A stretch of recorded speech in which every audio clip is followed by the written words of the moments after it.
It is heavy. Nice.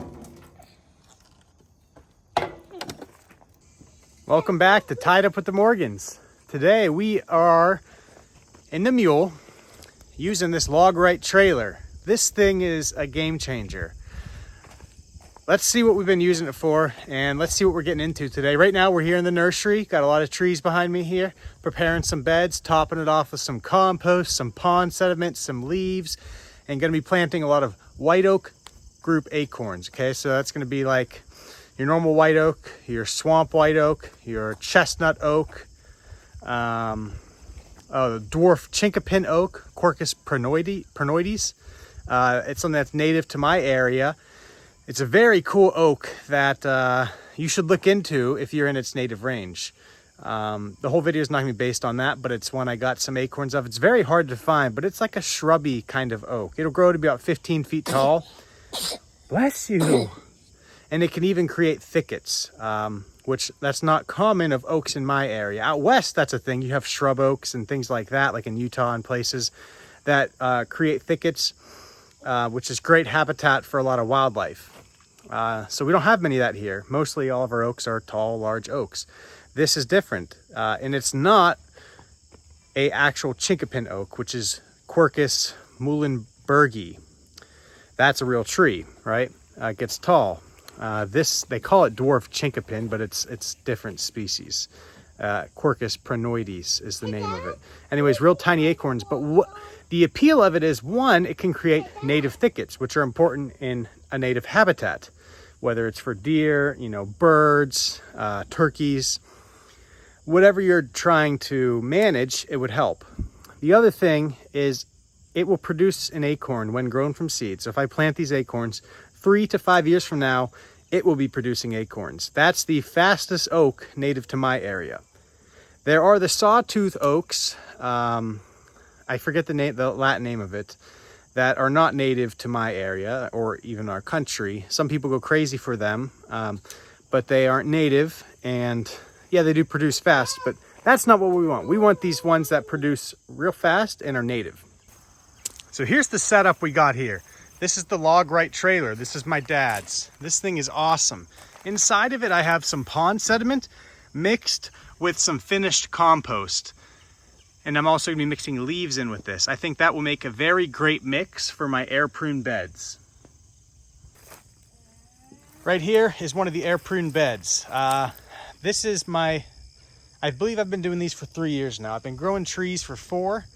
The first year I grew them in little containers, which are awesome. You can get them on Greenhouse Megastore's website or Stewie and Sons. They're just long, narrow tubes. They're about 2.5 inches wide, and I'll just show you what they look like in a minute. But anyways, here's an air prune bed. The way this works is it has to be off the ground. And I have hardware cloth on the bottom. I have one support in the middle, and it's sitting on cinder blocks. And I have really good soil in there, mostly like leaf compost, just finished compost. I have wood chips on the bottom.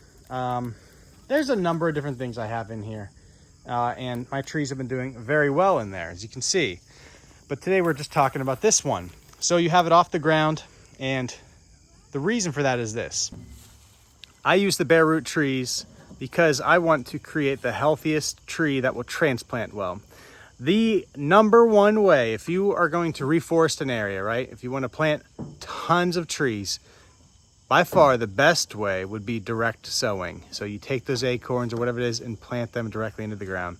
And then you want to cage them and protect them. So it's not cheap, that's for sure. So that's the best way, is planting it in its final destination, right? One spot, and you're not transplanting. The second best by far is bare root seedlings. And there have been studies that have shown, because I think everybody wants, well, I want a large tree, so I'm going to spend a lot. I'm going to get a bigger tree now because I want it big now. I want shade now. And to me, that's big nursery talking. And that's not a real thing, But what I think is, that's just, it's a money pit for one. The trees itself are very expensive. And you're sold on, well, look how big it is. It's 15 feet tall. trees don't want to grow that big in a burlap sack, right?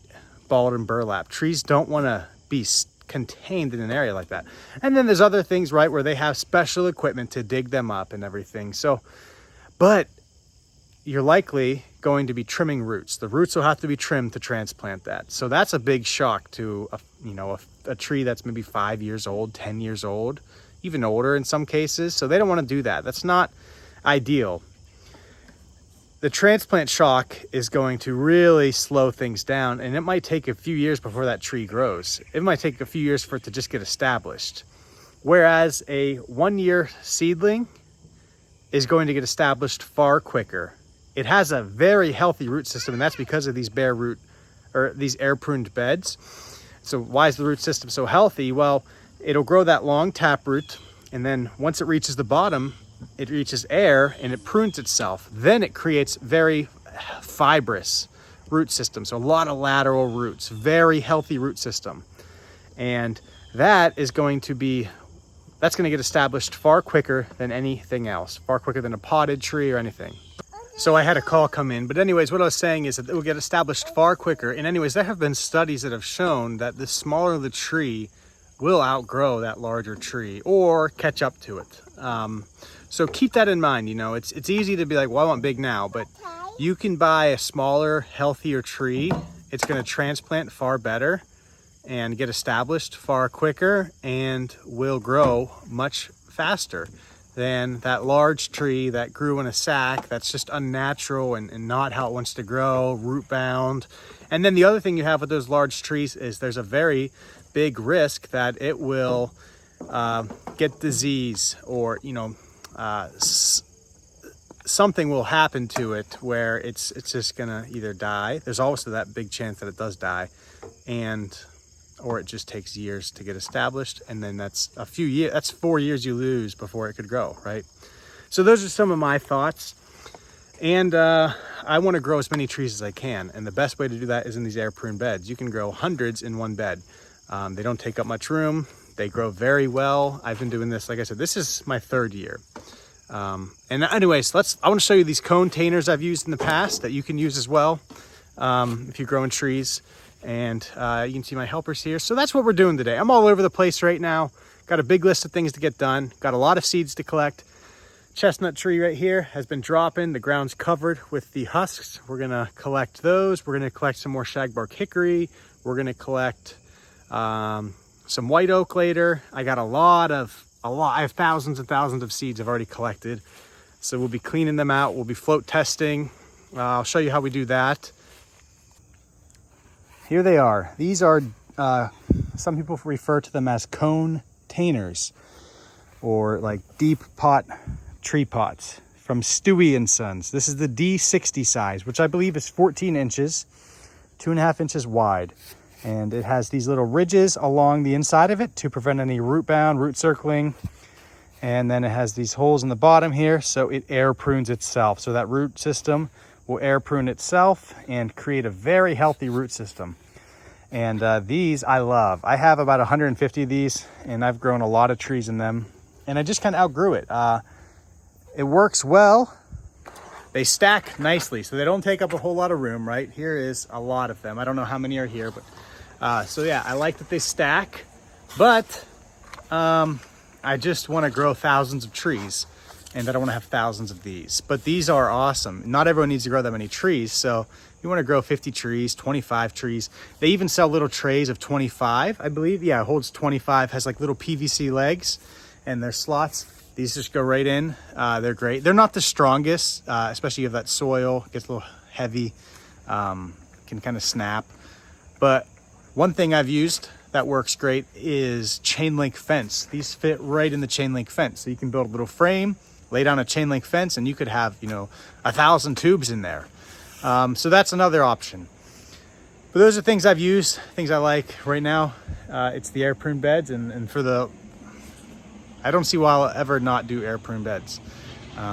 Yeah, I grow, a lot, maybe 20 different species of trees, and this next year will probably be 30. Every year, it's just little by little, we do more and more, and it is a blast. So now we're gonna finish topping off that air prune bed, and see what else we get into. I'm all over the place. I apologize, but it's just me and the kids right now. Kate had to run out and do some errands. So usually we kind of, wherever their attention goes, they go this way. Well, I got something I can do over there. Got something we can do over here. And between my attention span and theirs, we're all over the place, but we're having fun. Beautiful day.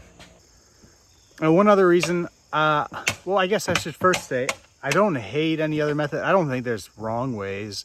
I don't think there's, there's better ways in my opinion. And I think air pruning beds or those pots are better methods, but that's not to say if you're doing it the other way that you're doing it wrong. Whatever works for you.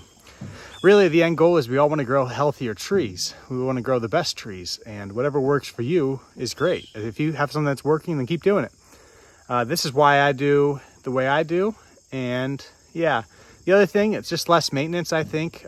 These air prune beds hold more moisture because there's more soil than pots, right? So a pot can only hold so much soil, so that requires a lot of watering. So those are my thoughts on it, but we're gonna get back to it, and yeah. So here we have 1 pound of Quercus prunus acorns, which are the dwarf chinkapin, which is about 256-ish acorns. And it's hard to see, but a lot of them already have the radicle, which is that little root that comes out of the acorn. Why do they have that? Well, this is a part of the white oak group. And anything a part of the white oak group does not require cold stratification. So it does not need to go through a cold, moist period to germinate. Whereas anything a part of the red oak group does. So you compare a Quercus alba, a white oak acorn, to a Quercus rubra, a northern red oak acorn. Both fall off the tree.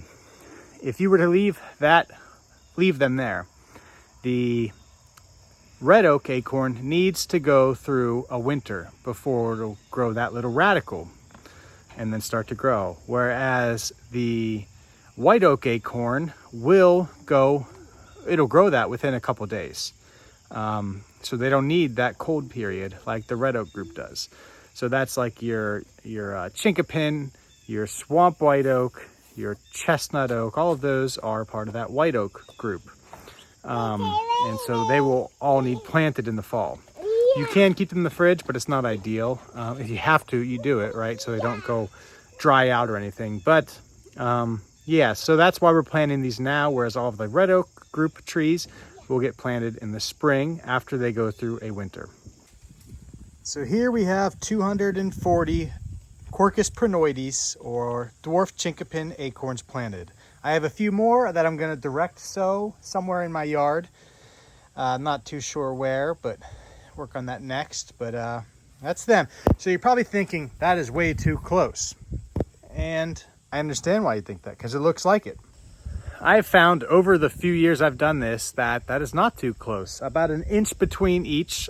Some people do 2 inches. I do it this way, and I've had great luck. Between the rows, I would say there's like 1.5 inches to 2 inches, some little more, a little less. I grow them that close because I want to maximize each bed. So in this bed, I would get at that rate about 500, a little less than 500 in this 3x6 bed. And some people grow more, some people grow less. My spacing really hasn't been an issue. And the reason is because they're only going to be in this bed for 1 year. So they're each going to get that deep taproot. It'll reach this bed in particular is 14 inches. So it'll reach 14 inches, it'll air prune itself, and it'll create a whole bunch of tiny fibrous roots, which is a very healthy root system and transplants very well. So that's the appeal to it, is that it'll transplant well. I don't want to just create something that looks nice and isn't gonna, transplant well and die. I want these to be long-lived trees. So yes, they are close to each other, but behind me here you can see I've got, in this bed alone, there's 500 trees that are thriving, and then in the fall they get pulled out. So that's why I do it that way. Boy, there are chipmunks all over the place here in front of me. That's why we have the hardware cloth on these beds. I think they're moles that just ran about 1 inch from my foot. But anyways, yes, they're close. So now next up, they're planted. I want them to be about 1 inch deep. So I will add a little more of the finished compost mixed with pond sediment on top of that. And then I will add some wood chips on top. I won't mulch too heavy because you want some airflow still. And hopefully these will be beautiful trees a year from now. So these were very hard to track down. They're not a popular tree at all. I know one person in particular, she has a really nice one. And by the time I reached out to her to get some acorns, they were all gone from wildlife. So the wildlife know that it produces early compared to others. All right, so I added over here 135 acorns of a hybrid Quercus pranoides, so a hybrid dwarf chinkapin oak. And the acorns are very similar to the pure dwarf chinkapin oak. And the way I came across these was from a tree growing Facebook group. And I met a guy who's working on a conservation project. And there's some cross of the dwarf chinkapin oak or Quercus pranoides with something. They're wondering if it's Quercus muhlenbergii, which would be Quercus muhlenbergii is chinkapin oak. So that means it could possibly be a dwarf chinkapin crossed with a chinkapin. If that isn't confusing, I don't know what is. That's confusing to me. We'll see what it turns into.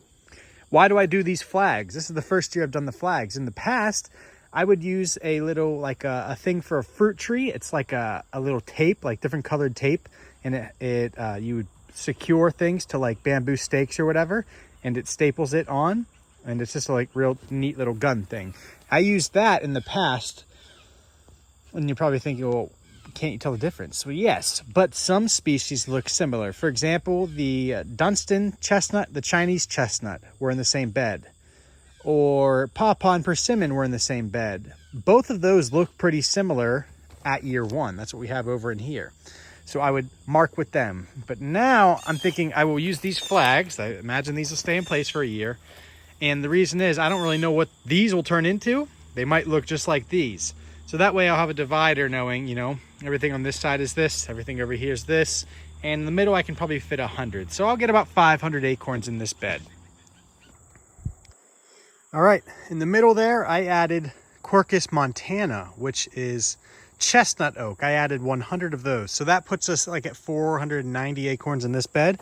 I then added a little bit of compost on top and then just a fine layer of wood chips. It's, you know, nothing big, and you can see there's just compost right below it. So just to help insulate it. And then over winter, I got to figure out a way for them not to freeze, depending on the type of winter we have. If it's a harsh winter, because these are off the ground, whereas if they were in the woods, hidden under leaf litter, they wouldn't freeze.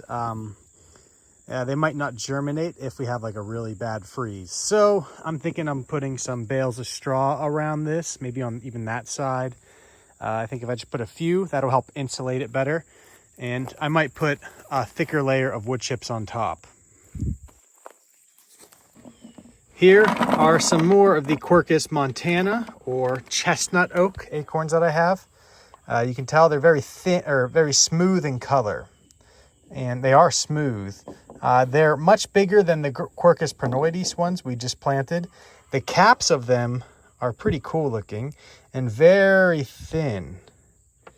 You can tell here, there's just not a whole lot to them, right? Now compare that to, that's the chestnut oak. Over here, we have red oak. I've collected thousands of red oak acorns, far too many than I would need. Reason is because they are just falling in my parents' driveway this year.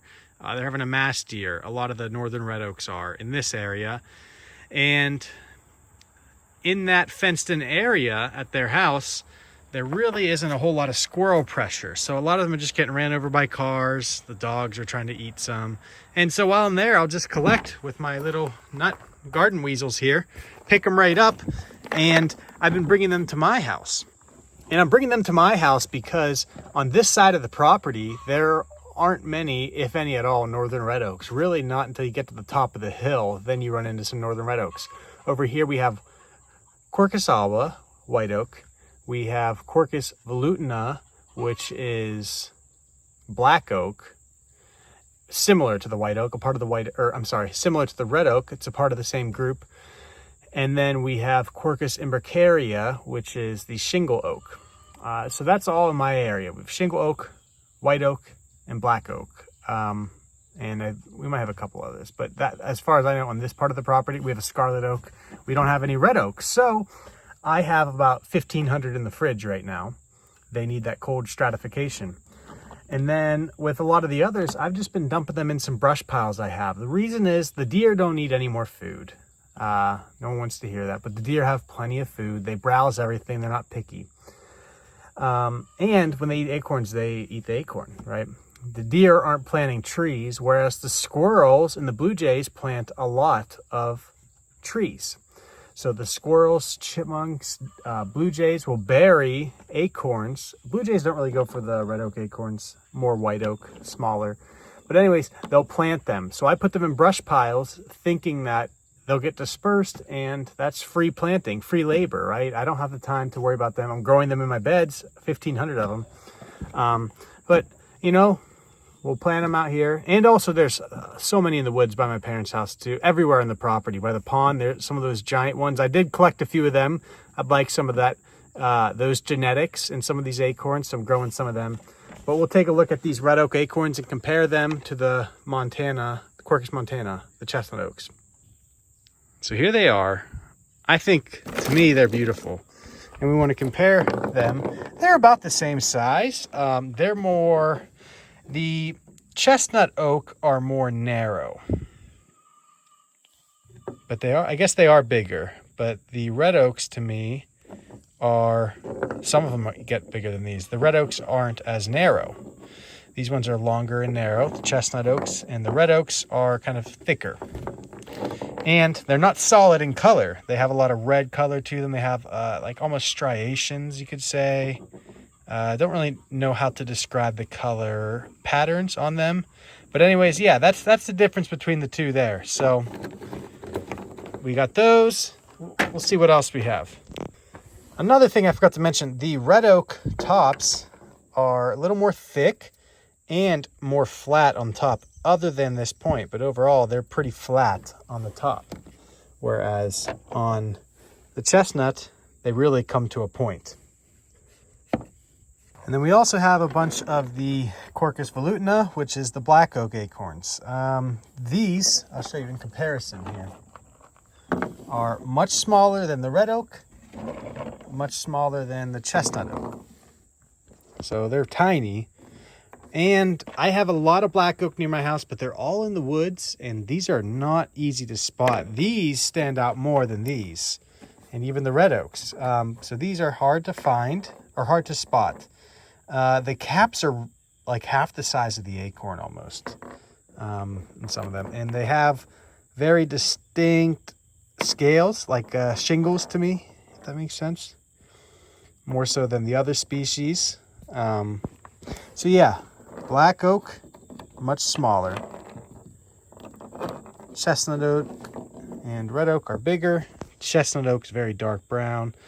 The black oaks kind of look like mini red oaks, and they are part of the same group, whereas these are part of the white oak group, and they look similar to white oak acorns. All right, I didn't know the direction of today's video, but I think that's it for now. We got a lot planned. We got a lot more planning to do, a lot more float testing. The float test, I didn't show it. So what you do, I use these 5-gallon buckets, and I'll get them like half full, whatever, of water. And you don't want caps on the acorns. Usually, in my experience, typically if the cap is on an acorn, it's probably not viable. Meaning like, you know, if you have to forcefully separate it, right? If it's hard to separate. A lot of times you pick it up, that cap falls right off, it's ready. So that's something to keep in mind with the acorns. Caps on, and then the color, right? You can tell like if it's earth color, the size, if it's not matching up with the others, if it's a lot smaller, sometimes they're real tiny. Sometimes, you know, it's very green, they're not ready. You float test everything. So the float test is not 100% success rate, but it's a good way. And I've been doing that with the red oaks. And ideally you want to let it sit for 24 hours because it can take some time for those to sink. If it sinks, it's good. If it floats, it's not good. It probably has weevils that left, you know, that tiny little hole in there. Some sort of insect got into it. Another way is a cut test, but first the float test. So anyways, if it sinks, it's good. If it floats, you can discard it. I have seen floaters germinate, so it's not 100% this is the rule, right? But when I'm dealing with thousands of red oak acorns, I can't take the chance on every single one of them. I don't have that space or time. So in those cases, I'm discarding them into the brush piles. The cut test, you can cut the acorn in half and see how it looks on the inside. And if it's white and it looks fine to you, you know. If it's moldy, if it's black, if it's falling apart, crumbly, that's a good way to tell, right? And obviously by then it's broken, or it's not going to germinate. So the point of that is to take like 5 to 10 out of every 100 that you have. So if you're collecting from a tree, that way you can tell if that tree is producing good acorns or not. I don't often cut test. Sometimes I will, and because you can kind of tell. You don't always need to cut test. So usually the ones I cut test end up being right? They look right, they were good, and so all the other cues, all the other things you're looking for, the color, the size, it feels right, there's no holes, and then if it sinks. So I didn't know the direction I was going to take with today's video, but that was it. It was really kind of about acorns. So now I'm headed to my cousin Christian's house, going to borrow an auger. He's got a nice handheld auger. Going to dig 6 post holes for a new chicken coop we're building. Might do a video on that. I'm not a builder by any means. I dabble. I have fun. So we're going to build a new chicken coop. You can see the chicken coop here is the other one right here. We're going to build a new, bigger one. And it's going to be on the other side of the run. So I'm going to go get that auger and we will dig those holes. But I think that's all we got for today. All over the place, but mostly centered on acorns. So I hope you enjoyed it. And if you haven't, watch my hickory video on the shagbark hickory. I put maybe 20 hours or more into that video. A lot of research and, getting things in order. I had a lot of thoughts and a lot of things I learned, then trying to organize it in a way that I could explain that info. And then the editing, had a lot of issues there, and filming, everything. It was, I loved it though. I'm being honest. I loved it. I've put more work into that than any video, and that was the worst video as far as views go. So it was actually, we lost subscribers. We lost a lot, not a lot, but we dropped like 20 subscribers in the first 24 hours. And I thought, well, they don't want to see, that's okay. Thing is, I'm going to keep doing them because I loved it. I'm not doing it to get tons of views, I'm just trying to educate people on why these little things matter, right? And the comments were really nice. There were a lot of great comments, and I think that's what it's all about. I'm just trying to teach people these things that I know. I'm trying to learn more myself. I definitely learned more on that, and I had a blast making it. Yeah, a 34-minute video on one specific tree is not for everyone. My hope is, though, one day I'll have 100 or more of those videos, and that's my goal. And so maybe over time, more people will learn, and they'll find a place and use that as a resource. Like, if they're curious about this tree, they'll find others and they'll learn. So that's all. I'm just trying to raise awareness on how special these things are that we walk amongst every single day. So that's the goal. That's enough for me today. Enough rambling from me. Thank you for watching, and we'll see you on the next video.